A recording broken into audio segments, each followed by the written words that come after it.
सनितपुर जिल्ला दुलाराय बर' फरायसा आफादनि 57थि जे थान्दै जख'न्थाइ आरो बे थान्दै जख'न्थाइनि दिनै गेवलां मेलमोन। बे गेवलां मेलाव मानगोनां बिटिआरनि चिफ श्री प्रमद बर' बिथांखौ हांख्रायहरनाय जादोंमोन, किन्तु बिथाङा फैनो हायैनि थाखाय बिथाङा आंखौ दैथायहरदों बिथांनि जानानै नुजाफैनो थाखाय।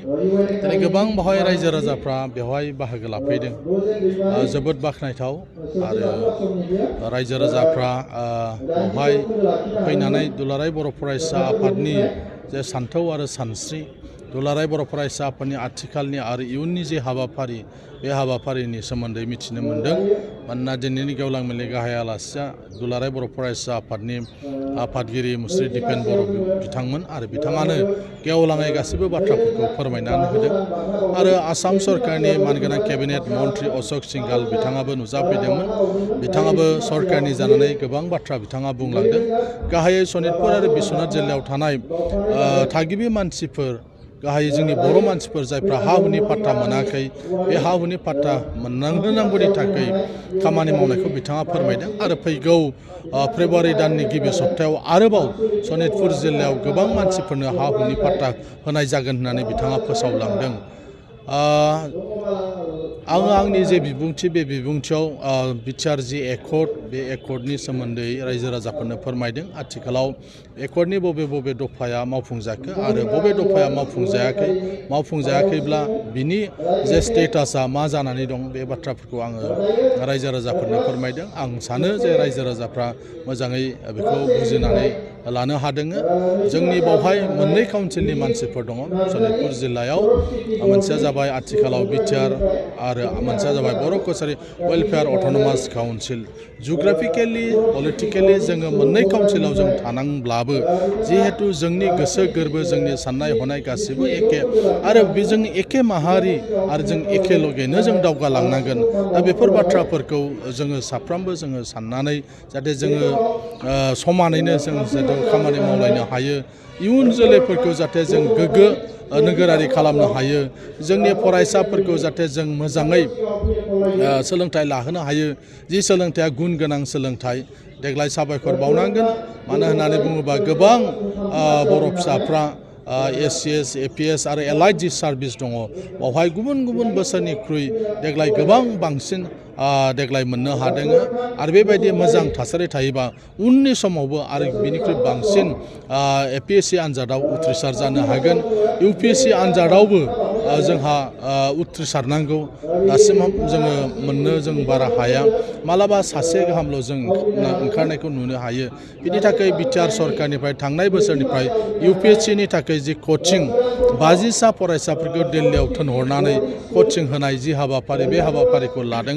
जोङो आसा खालामो बोसोरनैनि उनाव बर'फोरनिफ्रायबो जोङो गोबां माने UPSC आनजादाव उथ्रिसारनाय बिजाथिफोर जों मोननो हागोन होननानै जों मिजिंथिदों। फोरोंगिरिनि जेंनाया जेरावबो दङ, खालि सनितपुरावल' नङा, गुबुन गुबुन जिल्लायावबो दङ। आरो बे आयदाखौ लानानै दुलाराय बर' फरायसा आफाद आरो बर' थुनलाइ आफादा लागारबो सरकारजों माने थानानै सावरायलायगासिनो दङ आरो बे जेंनाखौ सुस्रांनो थाखाय नाजागासिनो दङ। जोंबो जोंनि एसेमब्लियाव बे बाथ्राफोरखौ जोङो रायखाङो आरो जोंनि डिपार्टमेन्टेल रिलेटेड स्टेन्डिं जे कमिटि, बे कमिटिफ्रावबो जोङो बुङो जे बर' मिडियामनि जे फोरोंगिरिनि जे जेंना, बे जेंनाखौ सुस्रांनांगौनि थाखाय सरकारा राहा लामा लानांगौ। जुदि टेट क्वालिफाइड जुदि टिचार गैयाब्ला अब्ला स्पेसियेल टेट खुंनांगौ होननानै जोङो सरकारखौ जोङो नारसिनबाय थादों। आरो बिनि सायाव सरकारा थांखि लादों जे बावैनो होनदों बिथांमोना खालि जानानै थानाय जिफोर फोरोंगिरिनि मासि, बे मासिखौ थिसननाय जागोन होननानै सरकारा जोंनो मिथिहोदों बा सरकारा बुंगासिनो दङ। ओंखायनो जों आसा खालामदों जे थाबैनो जोंनि लांदां जानानै थानाय फोरोंगिरिनि जे जेंना, बे जेंनाया सुस्रांजागोन। मानोना आथिखालनि जे सरकार, बे सरकारा सोलोंथाइखौ गोसो होनानै खामानि मावदों, प्रायरिटियाव दोननानै खामानि मावदों। बेनिखायनो बे जेंनाया थानाय नङा, बे जेंनायाबो थाबैनो सुस्रांजागोन। मोनसे गोजोनथाव खौरां, क'क्राझार सहरनि जेडे र'डजों नांजाबनाय गोजोनपुरि रयेल एनफिल्ड श'रुमनि गोजौआव थानाय आइ आफा बिएम इनस्टिट्युट अफ पेरामेडिक्स बेखेवदों।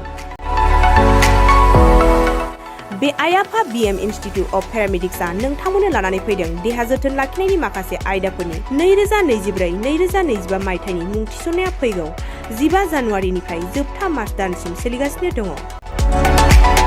10+2 नि उथ्रिसारनाय बिजाथि एबा फरायसाफोरा बे पेरामेडिक्सआव गावारि सोलोंथाइखौ लानो हागोन। क'क्राझार सहरनि गोजोनपुरि एबा गांजिमा बाजारजों नांजाबनाय आइ आफा बिएम इनस्टिट्युट अफ पेरामेडिक्सआ नोंथांमोननि थाखाय गोदान मुं थिसननाय आयदाफोरा जादों medical laboratory technology, first aid patient care and assistant nursing, OT technician, ICU technician, radiology technician कर्सखौ 2 बोसोरनि गेजेरावनो आबुं खालामनानै बिएसएस डिप्ल'माखौ लानो हागोन। लोगोसे गासैबो डिप्ल'माखौ लानायनि उनाव सोरखारि साख्रि मोननायनि सुबिदाबो दङ। जुदि नोंथांमोनहा बेफोर कर्सनि थाखाय गोदानै मुं थिसननो गोसो दङब्ला आइ आफा बिएम इनस्टिट्युट अफ पेरामेडिक्सनि नैबे जानबुं नम्बर 9395899391 एबा 8638391746 आव थोंजों सुलाद लाहरनो हागोन।